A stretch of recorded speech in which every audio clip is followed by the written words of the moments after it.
Welcome back, Visions fans. Ready Player Will here. It's the second week of the third anniversary, and we finally got Yuffie, the brand new fire character added from the Final Fantasy VII collaboration. Today's review pretty standard. It's the character overview, the base and total stat analysis, a few other metrics all leading up to the report card where I talk about those metrics in relation to her kit, give a little preview of what I think overall with a grade, and then the class and job overview where I talk about the abilities themselves, the buff priorities. I have a small segment on what kind of faith you might entertain with her, the limit break, the dream, the mastery, a TMR review, and my general thoughts, which finally kind of wraps everything up that we talked about thus far, and then ending on some optimization pieces in terms of what job-based vision cards to potentially look for hidden synergies, Espers synergies, and then weapon optimization as well. So kicking things off, brand new fire unit added to the game. They've given her the unique ninja main job, different from the other ninja jobs. With the operative and dragoon sub jobs, she does equip either ninja blades or shuriken, which they made a unique one for her. It's an exceptional weapon. She does equip hats, cloths, and accessories with a move of 4 and a jump of 2, so very mobile unit as a 90 cost unit. Now when we look at the resistances overall, she's got some nice double-digit ones here. 15% to missile, 10% to both slash and pierce, 0 to strike, and the negative 10% to magic is her only real weakness to look out for and potentially hedge for. Now, as I kind of alluded to, there might be some debate around her faith. I personally think she is a 50 to 70 faith unit, but we'll show some percentages. So from that perspective, you don't have to be terribly worried about status elements. That being said, she's got some good ones here. 50% to blind is actually very, very good for some of the mirror matchups that you'll see against other Yuffies. 50% to confusion, also not the worst one in the world. And the 10% to sleep, that one you can kind of do without. But overall, some relatively decent ailment resistances here. Now we look at the base stats, which again, this is what everything kind of scales off of when you talk about percentage scaling things. Base HP, very, very low. She's an evade unit though, so not terribly unsurprising. She's right in line with many of the other evade units though for base HP overall. But we look at her base attack stat, kind of in the middle of all the physical damage dealers, you know, absolutely below average what you typically see. That being said, her overall attack stat ends up being relatively decent. She's got a lot of ways to still do her damage, so this is actually a fairly balanced stat for her, as we'll see throughout the presentation. From an agility perspective, very high base agility. So any kind of buffs or vision card things will definitely scale very well for that stat in particular. From a dexterity perspective, a little bit above the average here, ends up actually being a little bit higher than this in totality, but total luck, also again an evade unit, very, very high luck stat here, definitely helps a lot for her overall evasion and accuracy and crit evade. Now, as we kind of summarize these 5 charts and, you know, turn them into one, showing the relative strength overall. Again, no necessarily glaring weaknesses. The HP definitely lower than what you see normally. Totally fine. When you add in the board nodes, the mastery abilities, things of that nature, you get some changes here. So the HP obviously takes a very far step down here, but she's actually the fastest character in the game from just a straight innate agility perspective. Now, characters will get faster than her with their passive abilities equipped, so she's not necessarily the fastest character overall, just from a stats perspective though innately. The attack and dexterity remain the same, and the luck actually gets a little bit better here. If you're looking at where she gets many of the sources of these, from the agility one, 10 agility on the board is very high. That's definitely above average for what they give out. 88 luck is also very high, definitely above average for what they normally give out. Stat-wise, this is exactly what you like to see from your evade units. Now we look at, and again, keep the dexterity and luck numbers in mind here, when we look at the critical hit rate, she actually ends up being relatively decent here, not necessarily because of the dexterity stat, which is fair, but she does have enough critical hit board nodes that this ends up being definitely far above average, and she is known to be a critical hit unit, so definitely lean into that. We'll talk more about that soon. And then innate critical avoidance, which scales off of your luck, is definitely amongst some of the top. Not unsurprising either. Many of the evade units have very good crit evade in order to help their survivability, that they take less critical hits overall. Now, when we look at the accuracy, again, this blue line here is innate accuracy without any passives equipped. She's actually very accurate, but most characters get their accuracy from their passives, which is why the green line is really more the contextual piece here for when you see people min-maxing for their accuracy. And from that regard, she is relatively average, maybe just a little bit above average. That being said, because she is a double luck vision card unit, you're going to go very high in the luck. Effectively, her accuracy is exceptionally high, but when you're in evasion versus evasion matchups, she's definitely going to miss a fair amount of times because of this. So that's something to keep in mind. Talk about that more in the report card. Now, from an evasion perspective, she is top echelon here, A tier evade unit. There are teammate buffs that exist to enhance this as well. So she does very, very well from the evasion department. Obviously, her dream upgrades if you transcend her, and reincarnate her obviously also help for that as well.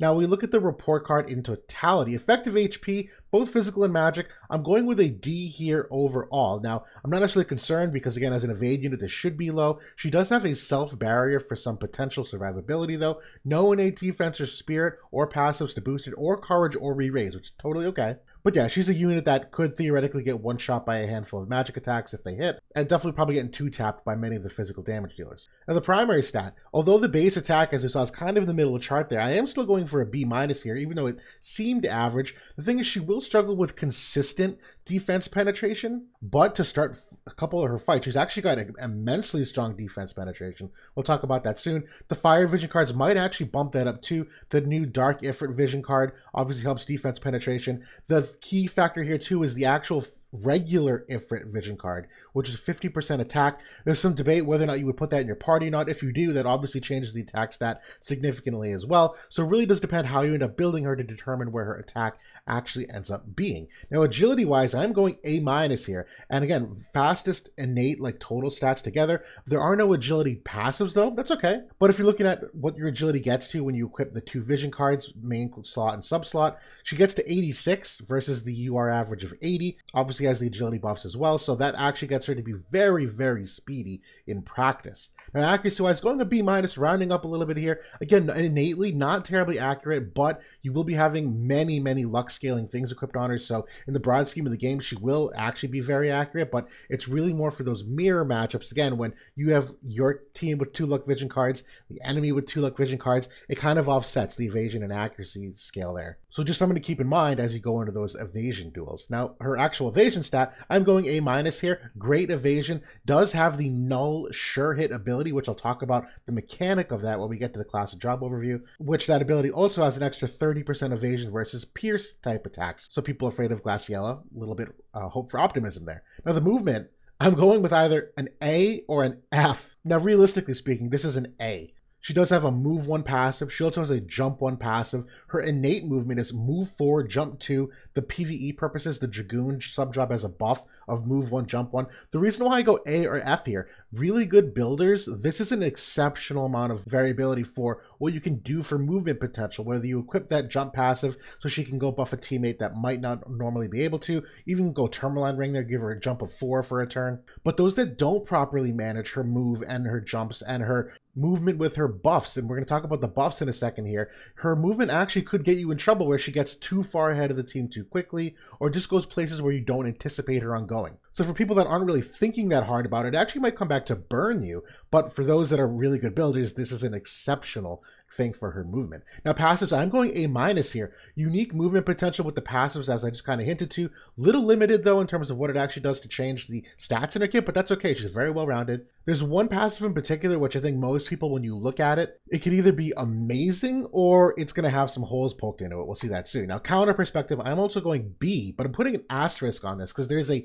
very fun X factor counter. It's hard to quantify. It's actually a very good counter when used properly, but it's just not always going to happen. Talk more about that soon. The overall kit, I'm going with a B. She's got good utility to attack her enemies in many different ways. I don't love the sub-jobs, quite honestly. I think they're okay, but they're kind of redundant with what we see with some of the other fire evade units. We'll see she's slightly limited, definitely more oriented toward unit type attacks and AoE attacks.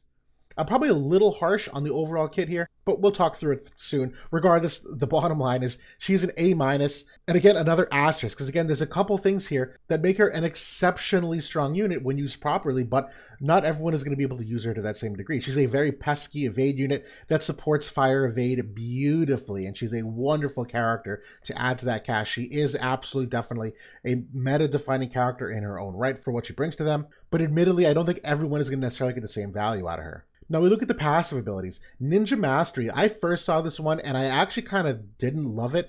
The thing is that this is where she gets her main source of defense penetration. It's 60 defense penetration, the highest you can get on a passive, but only when the HP is above 80%, which is why you kind of say, all right, well, if she falls below it, then she loses all of her defense penetration. So kind of boom or bust there. The attack 24% certainly nice, and that's why the base attack ends up not really hurting her, because this passive certainly kind of gives her a good bump. That being said, though, I do think she will retain that 60 defense penetration to start the fight fairly consistently, and it actually does help her damage significantly. Now, Operative Intuition is another good one, but again, this is where you say you get her into trouble potentially. Increase move of 1, that gives her a move of 5. So if you're not properly managing her AI, she could be moving all over the place and you can't control it. But decreased chance of being targeted of 3 is very strong, considering that it will let her live longer, not get hit as much if she's not near teammates in that AoE. And those kind of things will help retain that 60 defense penetration we were just talking about. Now, Jump +1 is also exceptionally strong for starting off certain maps. That's very situational, though. Operative's dual wielding is my second favorite one here, though. That's the increased evasion rate of 12,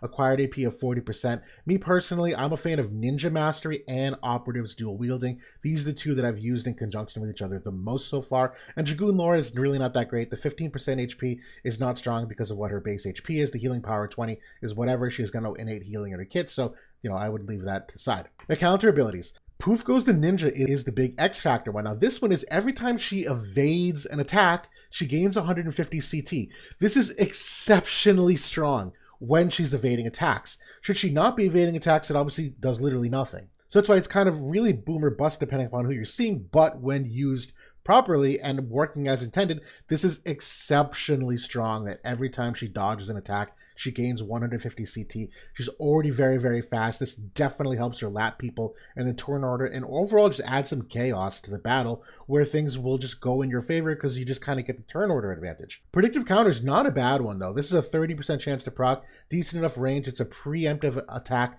of 121% on a typeless slash attack. So that one's not bad, but Poof Goes the Ninja definitely is the game changer here. Now we get into the main job buffs. This is where things get, again, very, very difficult for some that I think are going to have difficulty managed. If you talk about the buff priority here, it's actually Wutai Dash, which is the first buff priority for her. It increases the agility of 25% for herself and allies and gives herself 15 unit resistance for 3 turns. Now, not a bad buff, but I think most would consider this definitely second best to Brumal Form, which if you are looking at the buff priorities here, if you use Subterfuge and the Operative Subjob, which don't turn on, I don't recommend that, that technically takes second priority. The TMR is technically third priority, but even then, I was thinking with a couple different TMRs, I had thrown on Little Leela the Bold's TMR, the AoE agility up one, and she will actually prioritize that first above Wutai Dash, believe it or not. So the TMR even get kind of weird, but Brumal Form is very far down here, which I think most people are really looking forward to.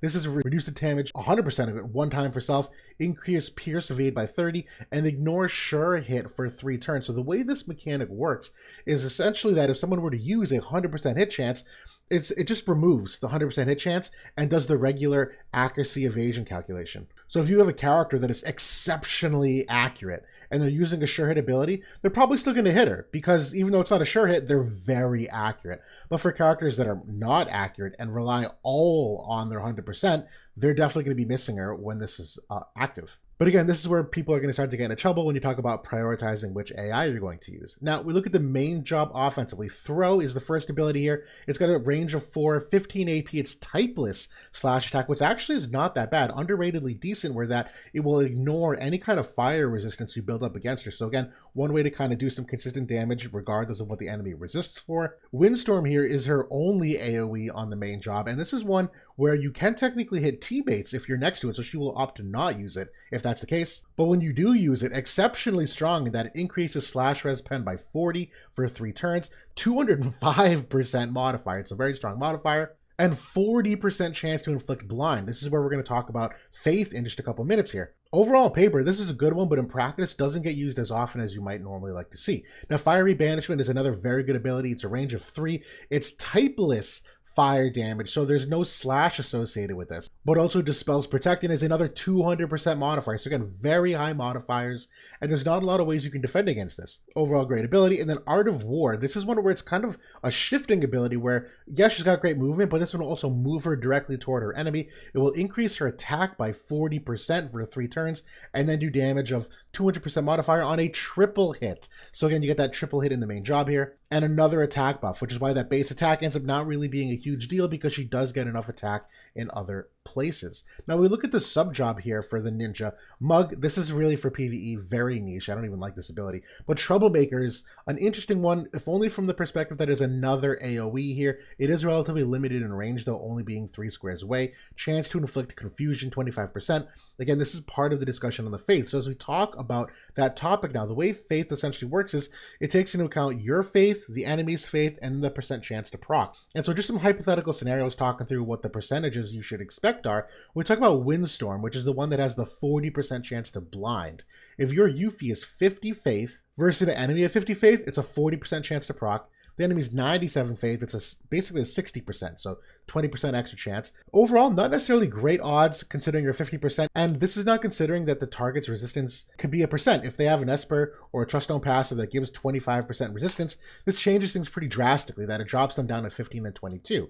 Now, if you had Yuffie at 97 faith, what does that look like? Well, that 40% jumps to 60, and that 59% jumps to 78%. Obviously much better, but still not perfectly guaranteed for the risk and trade-off of her taking more magic damage, which is her big minus 10% weakness. And if the enemy has resistances, that obviously drops significantly as well. So I don't necessarily think there's a strong case to be made for 97 faith, but just also throwing this out there, this is the confusion status effect, which is the 25% chance.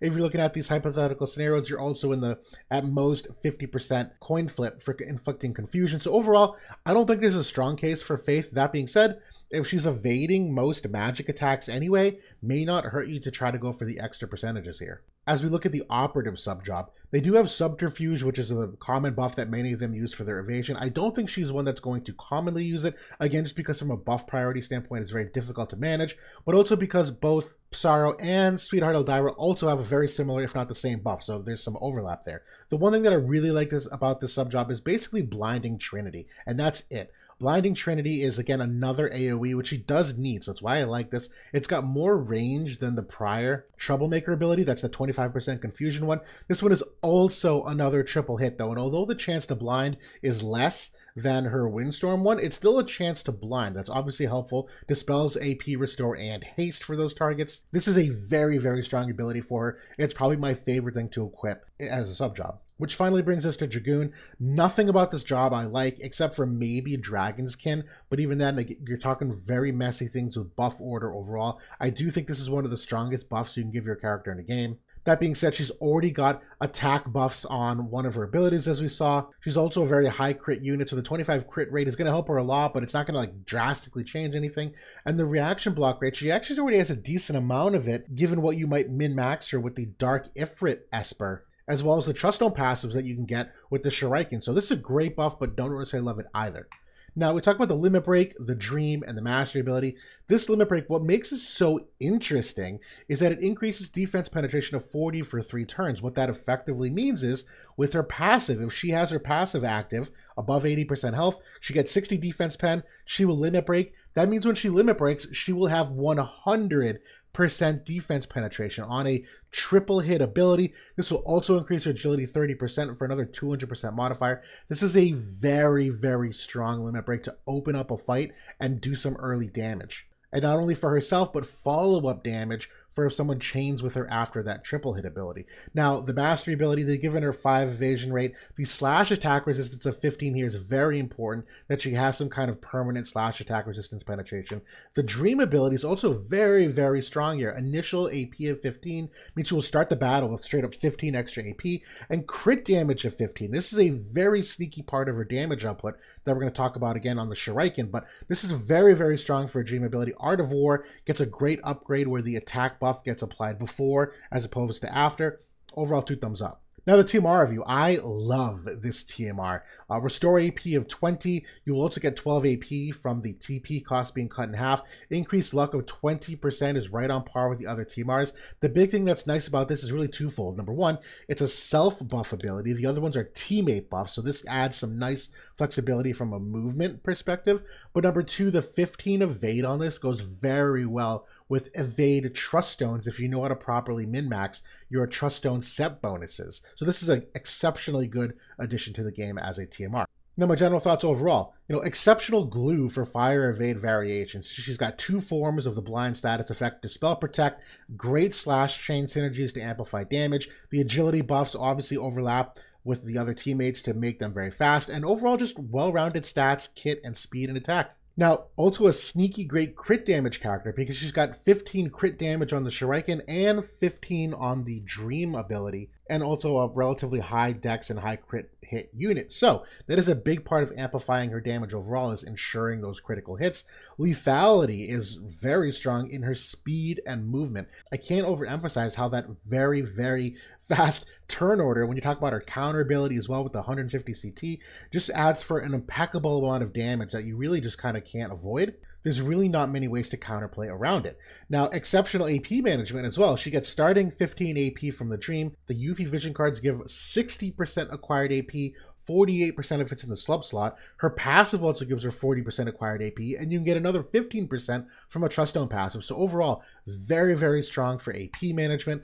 You will need some creativity to maintain your defense penetration, though, and more on that in a second, but you do have the Dark Ifrit Vision card, which adds that defense penetration to the party. Psaro at least has a defense break where you can kind of, get around that. The Psaro Fire Vision card also gives 20 defense pen to the unit, and a Trust Stone passive obviously as well. But the thing that I'm talking about with the defense penetration, maintaining it, you can only use that limit break once, and the moment you fall below 80% health, then she essentially loses all of her innate potential defense penetration, which is very bad. So you do want to find some creative ways to make her consistently have some penetration there, but lots of self buffs to maintain that potential damage uptime. 40 slash res pen on one of her attacks, attack 40% on the 120 ability, the 40 defense penetration on the limit break. There's a lot of ways in which she does still maintain her damage uptime, but you just got to be thoughtful about it. Now, for the job-based vision cards, just talking about this very quickly, the new Yuffie vision card is exceptionally strong. 20 luck, 10% unit res, a lot of acquired AP, more crit damage here as we were talking about before, an evade rate of 20 as well. Not only is this great for Yuffie, it's great for all evade units, but exceptionally strong for when it's in her party. The Dark Coral Esper vision card that are coming out eventually, also exceptionally strong for her in the party. This is a unit res of 20, magic res of 16%, which is her weakness, so this is very strong for that. And further, the reaction block rate, so very strong when paired with Dark Ifrit Esper, which has a reaction block rate on the nodes. And then finally, there are some magic-oriented cards that have some value for Yuffie, but not huge though.